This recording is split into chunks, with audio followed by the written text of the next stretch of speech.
अभी मैं यूपीएससी की पीवाईक्यू क्वेश्चन को गो थ्रू कर रहा था, तभी मैंने एक क्वेश्चन को देखा। उस पर बहुत सारे लड़कों का रिव्यूज़ आया हुआ था कि ये क्वेश्चन थोड़ा टिपिकल है और मतलब यूपीएससी ने जीएस पेपर में सीसेट जैसे क्वेश्चन पूछा है।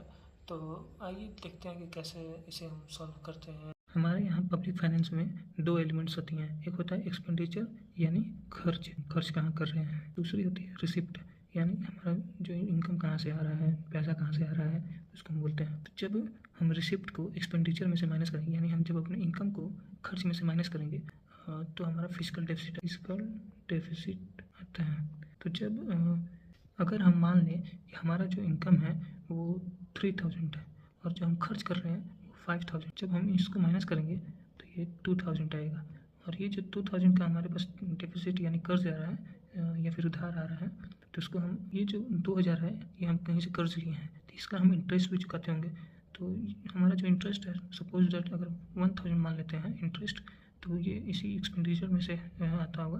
तो हम क्या करेंगे कि जब 2000 में से ये जो इंटरेस्ट का पेमेंट कर रहे हैं 1000, इसको जब हम सब्ट्रैक्ट करेंगे तो जो आएगा उसको हम प्राइमरी डेफिसिट बोलते हैं। एक्सपेंडिचर दो प्रकार के होते हैं, एक होता है रेवेन्यू और एक होता है कैपिटल। और वैसे ही रिसिप्ट जो है वो भी दो प्रकार के होते हैं, एक रेवेन्यू। तो जब हम कैपिटल रेवेन्यू रिसिप्ट को रेवेन्यू एक्सपेंडिचर में माइनस करेंगे तो हमारा रेवेन्यू डेफिसिट आ जाएगा। तो इसी तरह यहाँ पे दिया है कि suppose the revenue expenditure is 80,000 and the revenue receipt of the government are 60,000। तो हम क्या करेंगे कि ये जो रेवेन्यू एक्सपेंडिचर है 80,000, इसको उसमें से 60,000 को हम सब्ट्रैक्ट कर लेंगे तो आएगा 20,000। तो यहाँ पे जो दिया है पहला option revenue receipt is 20 crore, तो ये सही है। और दूसरा यहाँ पे दिया है कि government project also shows borrowing of 10 crore, यानी 10 करोड़ का उधार है। और उधार यानी फिजिकल डेफिसिट, तो यहाँ पे दिया है सेकेंड ऑप्शन में कि फिजिकल डेफिसिट इज 10,000 करोड़, तो ये सही है। और तीसरी बात ये कि यहाँ पे दिया हुआ है कि interest payment of 6,000 crore, 6,000 crore का इंटरेस्ट पेमेंट हो रहा है।